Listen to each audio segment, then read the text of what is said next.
Basketball is my life. I have nothing else. This is incredible. This is the best Grateful I've ever heard. Shooters. That's what we do. Shooters, a basketball podcast. Let's go. All right. After a long stint, we are finally back, and it's exciting. I'm excited to talk to you. It's been a while. We share some text, but nothing is the same as jumping on this podcast. But how you been? Your team's flying over there.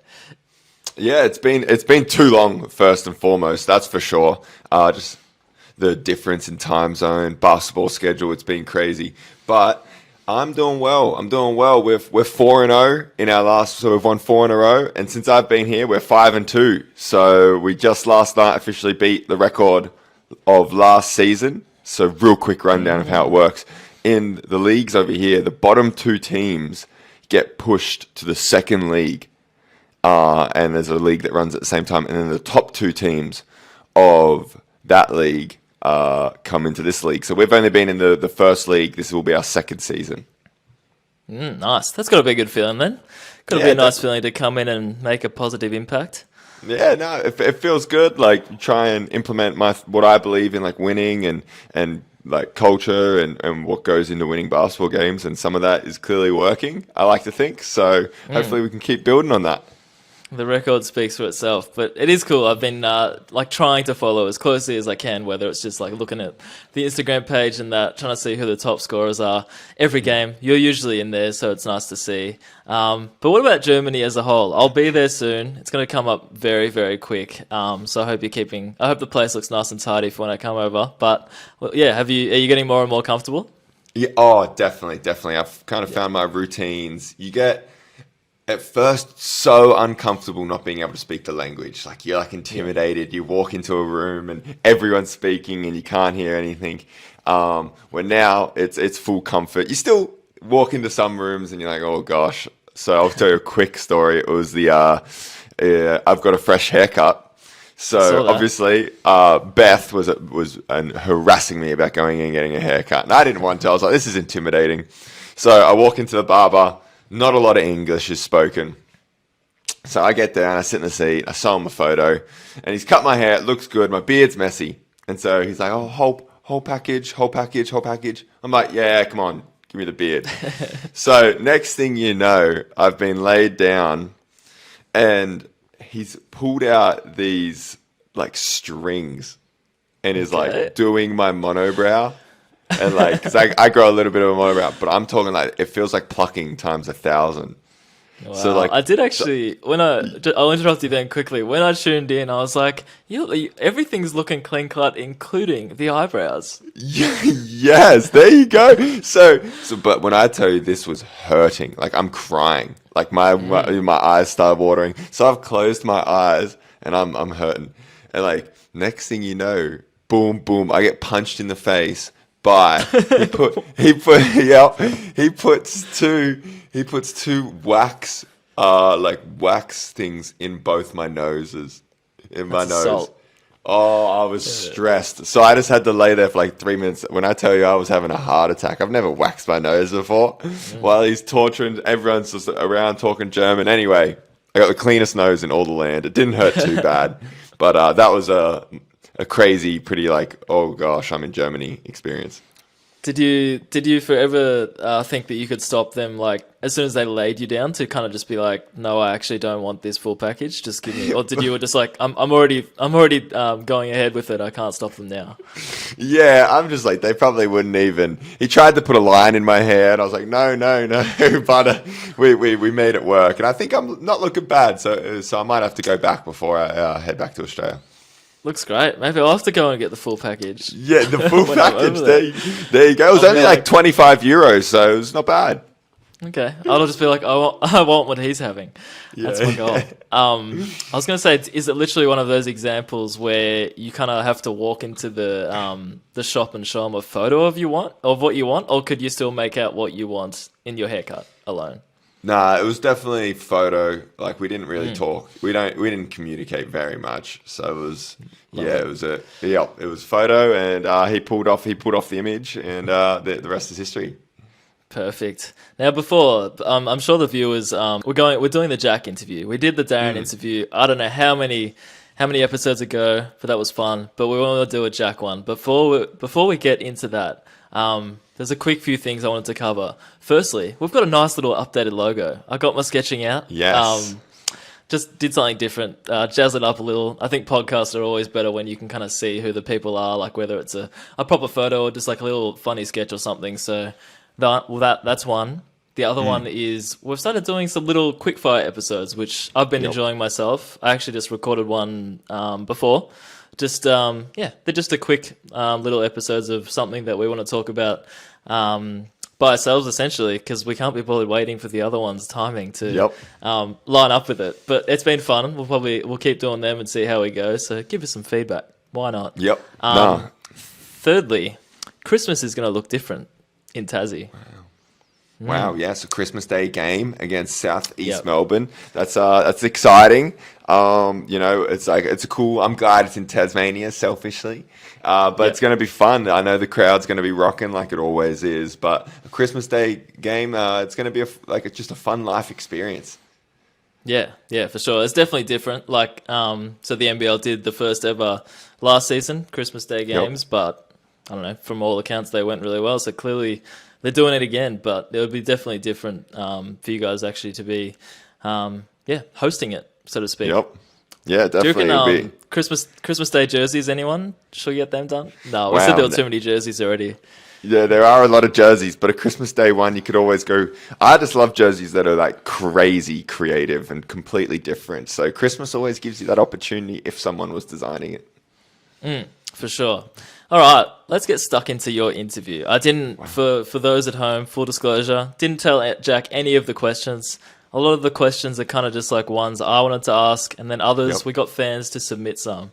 So I'm going to start this. I thought it would be good to start off with just giving you a bit of a Jack Jumpers rundown on the season. So the Jackies, where do you finish on the ladder? I'm going to test your knowledge here. Where do you finish on the ladder? No, we finished fourth on the ladder. Fourth, correct. What was your record? Oh my gosh, it happens quick. Okay. It happens. Nah, we were one less than last year, so I think were we 16 and 12. 16 and 12, perfect. Nailed it. Come on. Nailed it. So, 16 and 12 this season, 17 and 11 last season. Yep. Now, this will test your numbers. A few episodes ago, Jack was like, you can basically tell me you can give me any person's stats and I'm going to be, maybe not any, just like maybe the higher echelon of guys. But who was your leading points per game scorer of the Jackies? You have to give me the name and the number. Oh, yeah. Milton Doyle, and he averaged 16.8. Very close. 17.1. I'm saying it's a tick. Yeah, nice. Tick in my eyes. Nice. Second, I'm not going to ask you any second places except for points per game because it was yourself. Do you know what you averaged in the season? I think 14.8.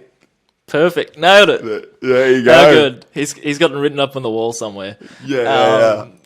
Rebounds per game, leader and number. This is a tough one, actually. Oh my gosh. Am I the leader? There's no way I'm the leader. There was a few of you like basically the exact same, but there has to be one. Yeah. Okay. I'm going me. 4.8? No way. No. That's not it. But I don't know. Actually, I don't actually know what you were. But it was Rashad Kelly at 6.2. There was a few sixes, I think. Kells. Yeah. Okay. Few sixes, I think. Yep. Okay, Kells. Not bad. Okay, Kells. Assists per game. Who and number? Josh Majette. Tick. 3.8. 4.4. You're underselling it. No, I am. I'm underselling everyone a little bit today. So sorry, Josh. It's all right. Steals per game. Jet. He 1.9. 2.0, apparently. Oh, okay. I thought it dropped, but there you go. Nice. Damn, I thought I knew that one on the money. I reckon maybe you'll get this one. Blocks. Well, that's Magne. Yep. 1.4. 1.1. There you go. Oh, okay. Nah, that's not too close. I like testing your knowledge. I like Yeah, testing this. that was intense. Before I get into the questions, one more. You probably this is a bit tricky. 3-point percentage. Leader. Weeksy. No. Damn, it didn't end up being Weeksy. No, it was not. Oh, Isaac White. Yep. What do you reckon his number? It was high. 43.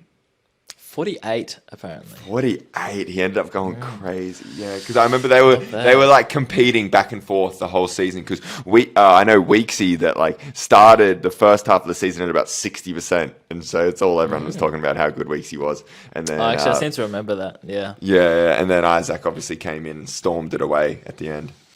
Farewell, Isaac. Enjoy Brisbane. Someone else will have to take the percentage crown off the Jack Jumpers.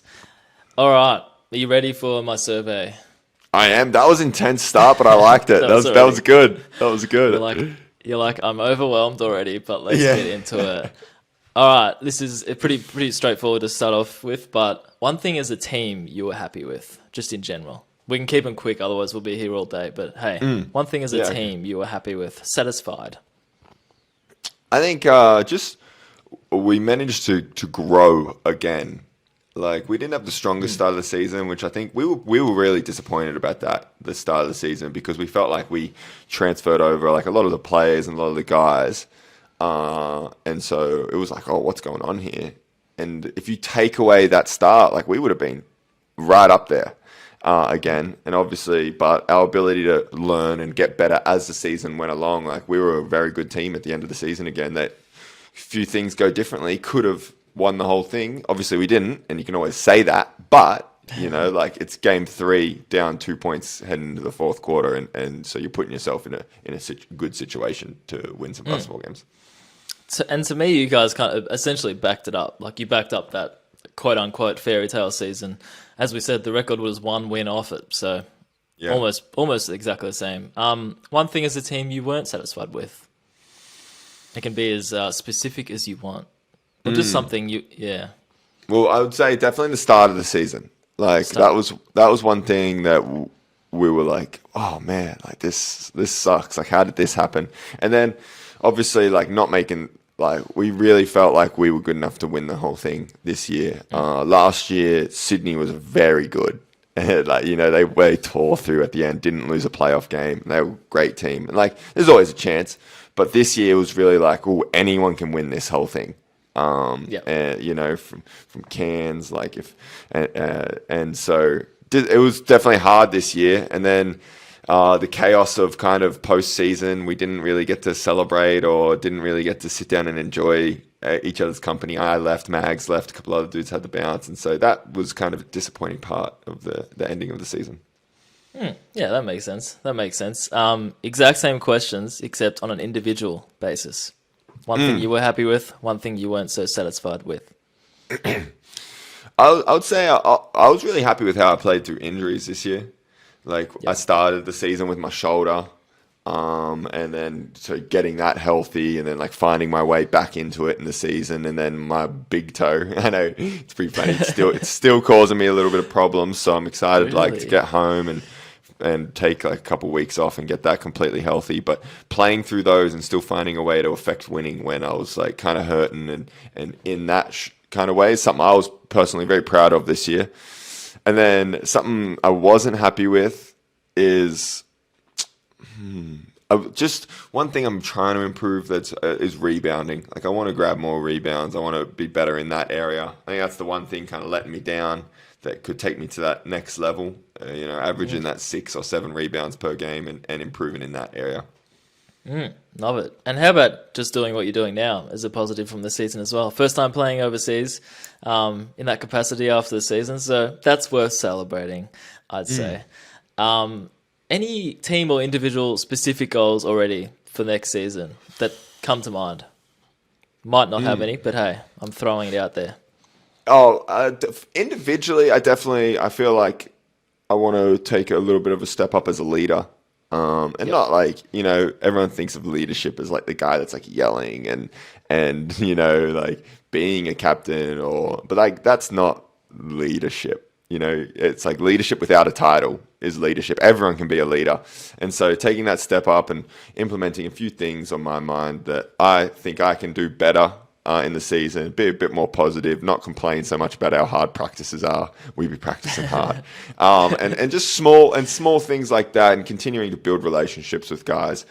And so that's something I'm looking forward to this season. And then as a team, I think we've found a recipe of success. It's not hard. It's simple. It's hard to replicate, but I feel like no matter what we bring in or what happens, that we can create an environment where we put ourselves in that exact same situation to end the season. Very nice. And everyone leads in their own way as well. Like whenever you're a leader, Yes. It's like you can be vocal, or you could probably be the quietest on the team. I'm sure you can still be a good leader in that sense. That's 100%. interesting to know. One breakout guy from Tassie next year. Who's someone that you think, even if they're a bit older, it doesn't matter, just someone who you think people aren't prepared for that will take that leap, or a bit of a leap, a small one, or a big one. Yeah. I don't know. No, I like it. Well, I think it'll be good to see Clint fully healthy again. Like, Yes, people don't realize that was tough for him. Like, he was out for a long time with a knee that caused like his hips some problems, and kind of just like went up the whole body.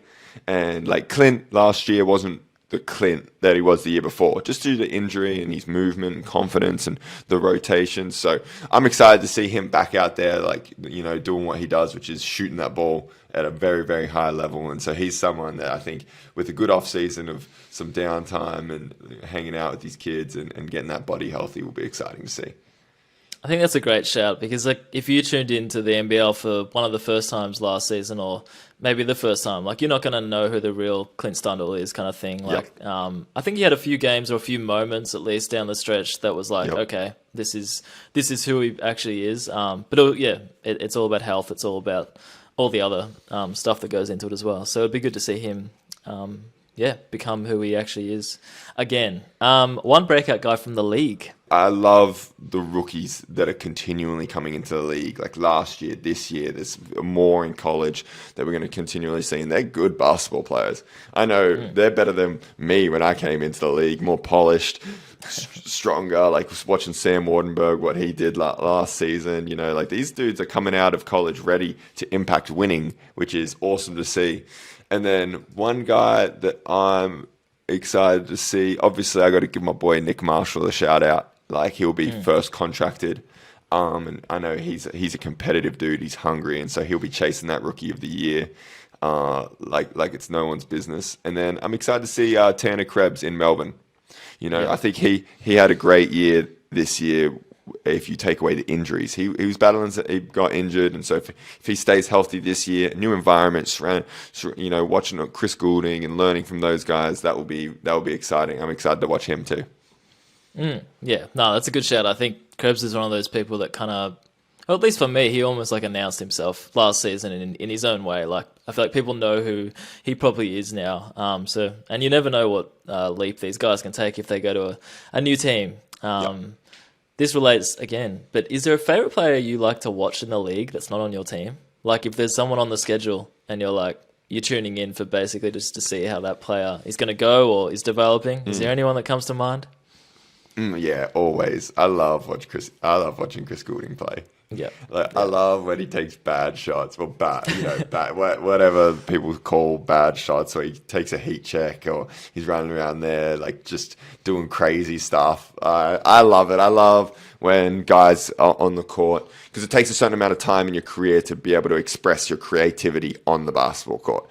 And I love watching guys that get to express creativity on the basketball court. So like when Daniel Johnson's playing well and feeling confident, like he's out there doing some crazy stuff. Brass Cotton, Chris Goulding, these dudes that are just, shot makers. I love watching shot makers.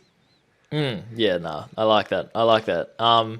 This one I wasn't actually written down, but as you were speaking, I kind of I wanted to ask you, because you mentioned, it was just during a text during the week or past weeks, you said something about, I don't know how you worded it, but it was something about looking forward to next year's team or something. And I was like, Now, without giving anything away, or without giving, I don't know if there's any signings on the way or any like rumors or anything. But is there anything you can say about next year's team that you might know about that's just going to hype up the Tassie fans at all, or it can be anything, it can be nothing. I'm just curious to see what you say.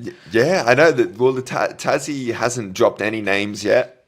Yep. So we do have a new group chat with with people in there talking that the fans do not know about. So we do have a new group chat where we're helping people move in and move to Tasmania and organise and all of that.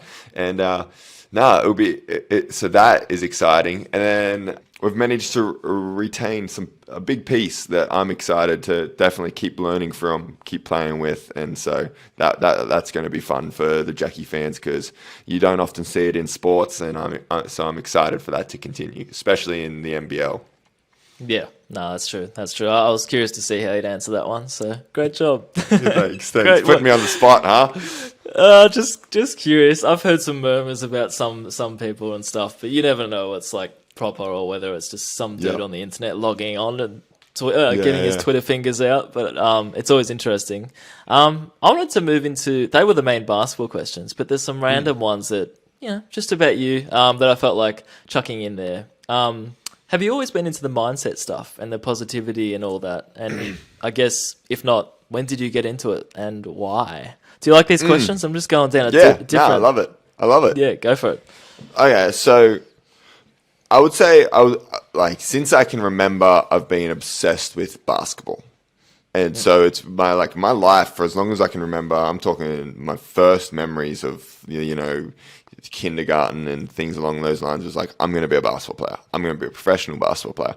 And so I would say most of my life has been dedicated to the skill of getting better at basketball. So for so long, it was skill development, shooting, ball handling, stuff like that. And then as I've kind of progressed in my career, in my life, that deep desire for getting better in basketball has led me into that route. So I went to college, obviously kind of failed, ended up getting benched, was unhappy off court.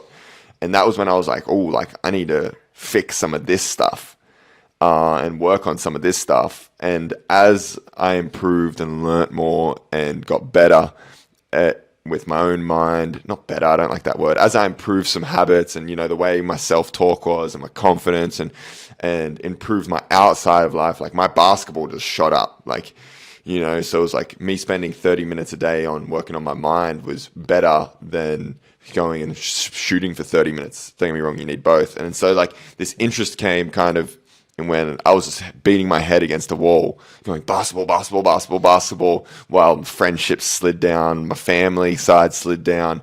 It's weird, that Kobe Bryant mentality. And that's what I was all in on. And it kind of just didn't work for me. And so now the more I focus on that stuff and improve that stuff, the better my basketball's gotten. And so now I just want to share that with the next generation, see if I can help a couple of hoopers so they don't take 5 years of sitting on a bench and failing to realize how important it is and to help.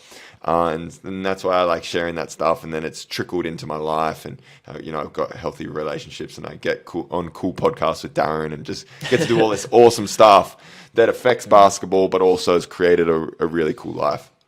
It's really interesting because I feel like there's yourself and there's other people that obviously you have to be dedicated to the game and get all your shots up and all that stuff. But there's multiple stories where it's I started playing better basketball when essentially you put your attention on something else, whether it was you picked up a new hobby on the weekend and instead of, like you said, for the half an hour, you decide to go do some graphic design or decide to whatever, rather than grinding in the gym for an extra half an hour. Sometimes that mindset can kind of just be okay, I'm refreshed now. I'm going to enjoy basketball a bit more now that I've had some time off and all that stuff. So I find it super interesting, even all the stuff you post and everything.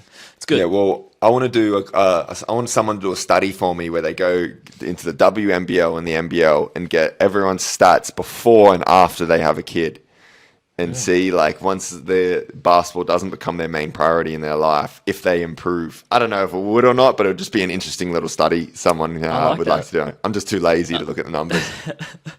Well, just have a kid, see how it goes. No, I think there's, I think there's something in that. I remember Fred Van Vliet from the Toronto Raptors. I think a few playoff series ago, it was like in between games, like game 1 or game 2 or something, and his kid was born. And then from then on, his numbers were just so much better. And then obviously it's whatever it is, but there were some jokes that people kept saying, well, why doesn't this player just have a baby? They'll like turn into they'll evolve as a better basketball player. So there probably is something in that. It probably puts it into perspective, and you're probably more free, and you're like, it's just a basketball game.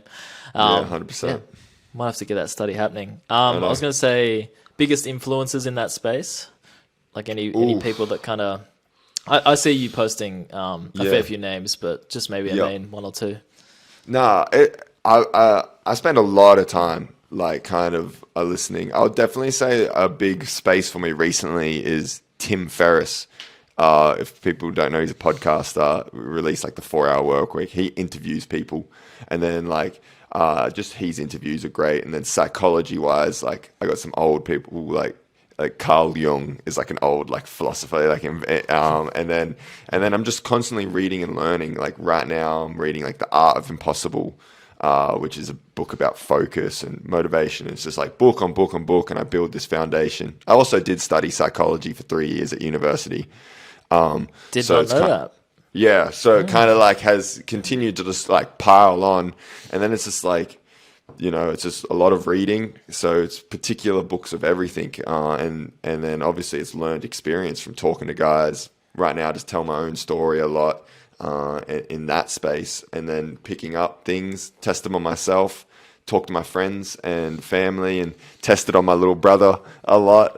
Shout out to Lloyd. And so, and just kind of build this base. But I would say Carl Jung philosophy wise, basketball wise, probably The Inner Game of Tennis is a book that really changed the way I approach sport. And then watching tennis and UFC interviews and the way they work and stuff like that. I really love like studying individual sports. And then Tim Ferriss in podcasts, I love a lot of his stuff. Might have to go Google a few of those, because I'm not going to act like I know any of those names you just said or any of those books, but it is interesting, and I'm sure our listeners will do some Googling as well. And shout out Lloyd while we're on the topic of him. I'm still annoyed that he ditched our 100 push-ups a day challenge, but he had a great game the other weekend. We were still trying to get him on the NBL One show just to have a bit of an interview with him. Shout out to him if he's listening. What's next? You've got 2 hours to yourself. Off day, don't have to do anything basketball. How is that filled? Like, what is your current hobby that you'd like to do in that space? I don't know. You've got 2 hours free. No, that's good. Right now I'm living by myself, so it's audiobooks.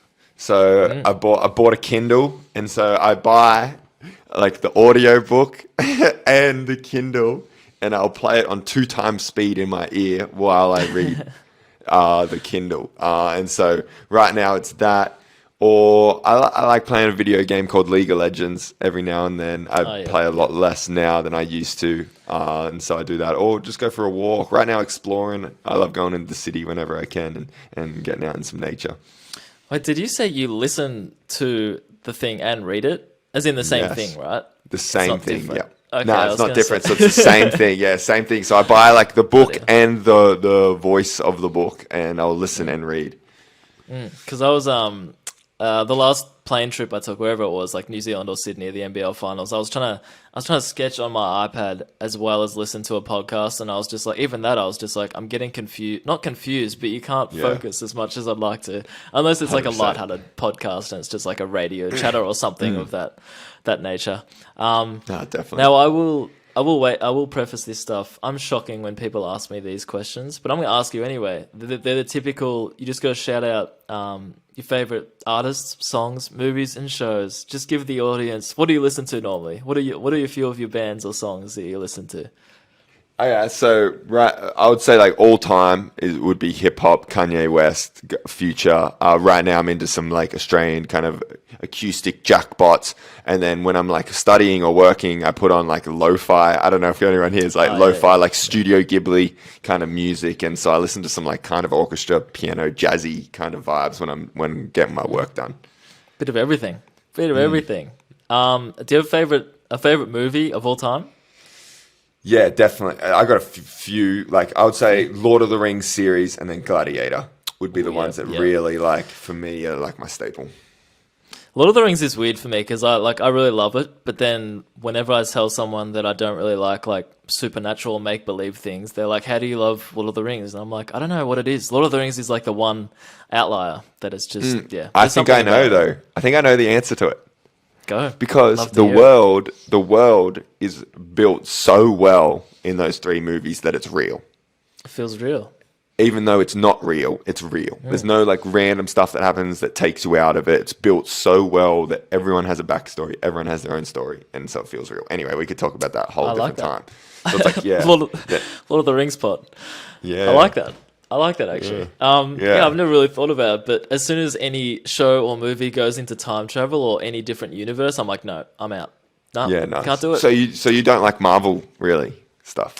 There's still some I do, but what's the Doctor someone that is like time travel? Yeah, we watched that and I was like, this is so stupid.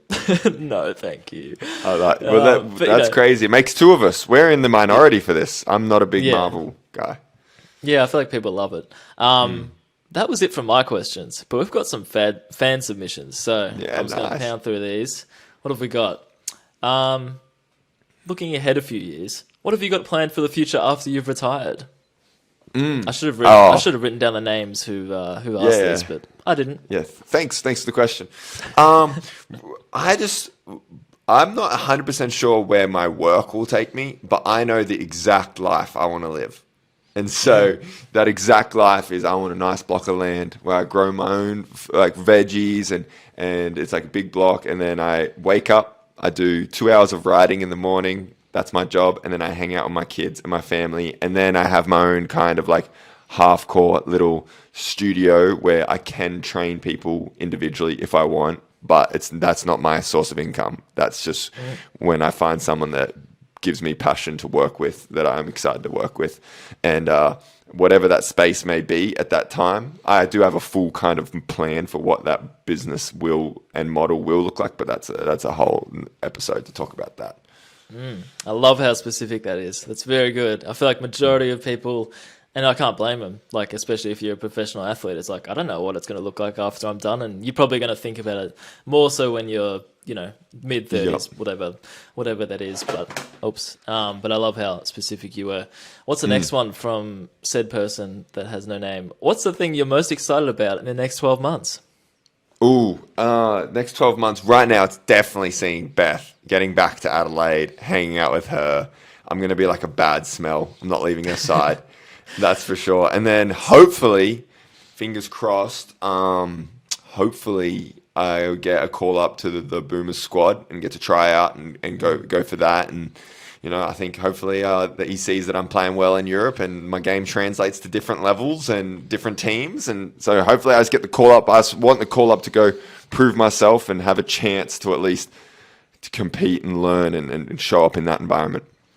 You forgot about someone coming to Germany and living with you for a week, but that's all right. That's okay.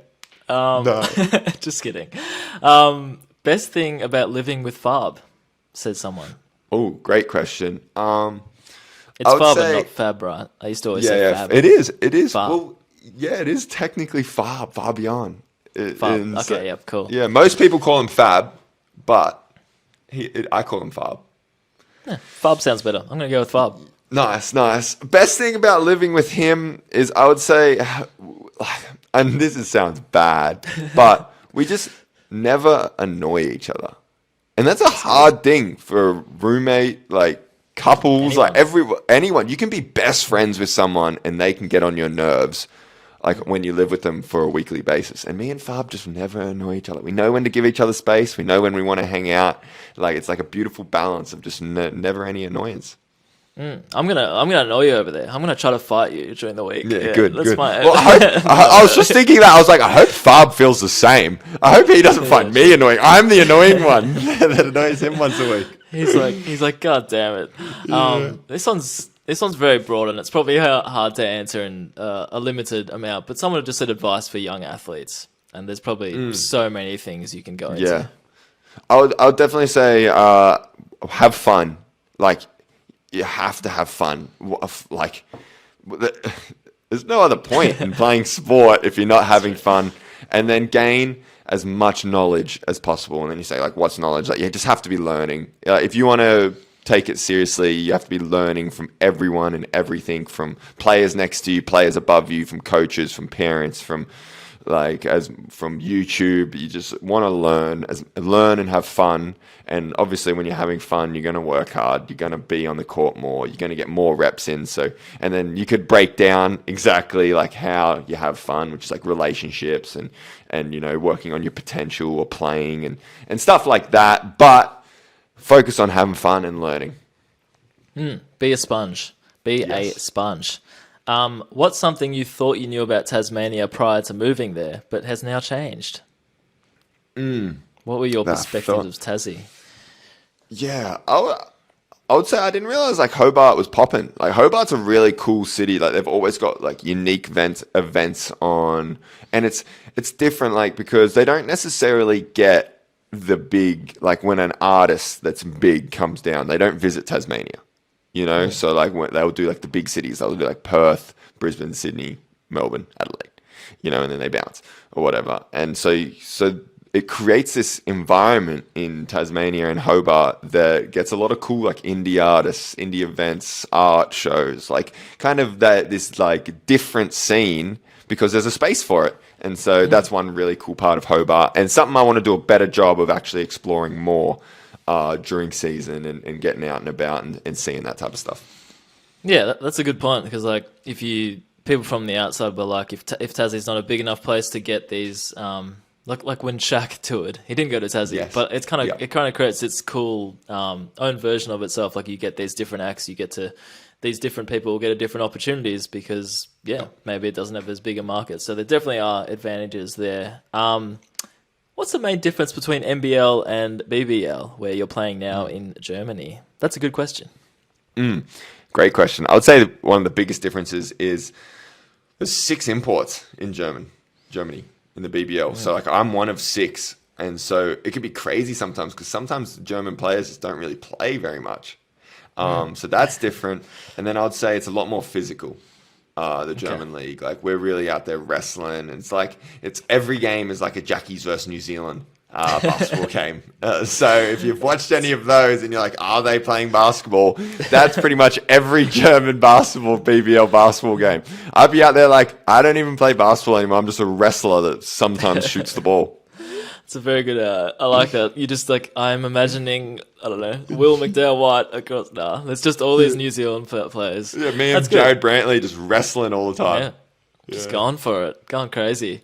How can I overcome my anxiety and join a district team and make it to the NBL? There's a few different questions there, but you know, do your best there. It'd be better if you had a name to kind of like target this to. But hey, well. I'm going to plug. I've actually got a course coming out in like 6 or 7 days, whenever this will be released. On my website, Jack McVeigh, which is just how to create your self-confidence, and it'll be kind of breaking down how to build self-confidence. It'll be specifically aimed at basketballers, but anyone can take it. I would say like 1/3 of it is very basketball-driven skill development, and I would say check that out. It's completely free, and it's going to be about an hour and a half of me talking, lessons, quizzes, the whole shabam on my website. It will just be you'll create an account, boom, completely free. So check that out. And if that doesn't work, then I've failed you, and there's no hope. Then just check that out and enjoy that. It kind of give that ground base. That was a perfect answer. It was almost like we set that up, but we didn't. Just putting it out there. Yeah. I'm interested in this one as well. Last few. Why do you wear the number 9? Oh, great question. Unless you've answered this before, actually. I don't know. Maybe, but that's all right. My mum played. So my mum played. She was always number 9. It was her favorite number, just the last number. She thought it was cool. And then she played for Australia in it. And then I've just continued the tradition going. Good answer. That's a good one. Last one that the fans have submitted. When is the Jack and Darren European movie dropping? Wow. Well, it'll be soon. Obviously, we haven't gone into official production yet, but that will be happening soon. The production team will be over here. Lots of selfies. But I'm excited. The weather's picking up too, man. So you're coming at a beautiful time. I'm telling you, it's been a lovely last week. It's exciting. Need some sunscreen. Is it warm out or is it still cold? It's definitely still hoodie, but the shorts have been coming out. Oh, the shorts.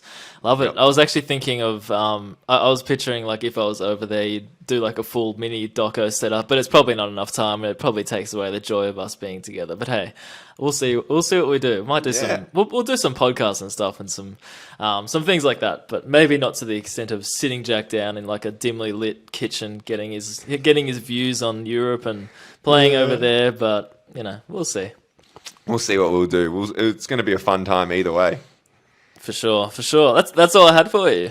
Done. Wow. Well, I appreciate you. Was that your first interview? Have you? I mean, when I think about it, I'm gonna say yes. Yes. I think you did a great job. I hope everyone listening thinks you did a great job because I did. Yeah. Give me. Thank you. That's all that matters. As long as the person across the microphone feels comfortable and feels like I'm not controlling anything they say, then success. 100%. Well, do we end it there? We're going to get another episode in, I think, next week at some point about really breaking down off season and talking about all the signings, and then when I get back in Australia and it calms down, we're going to hit some interviews and getting some people on the podcast, chatting it up. So anyone you want to be interviewed, let us know, and it's an exciting time for basketball in Australia. Yeah, that's it. Yeah, there's been a lot of free agency signings and all that jazz, so it'd be good to just sort of quickly go over them, see what we think. But that's a wrap. Take us out. Boom. Take us home.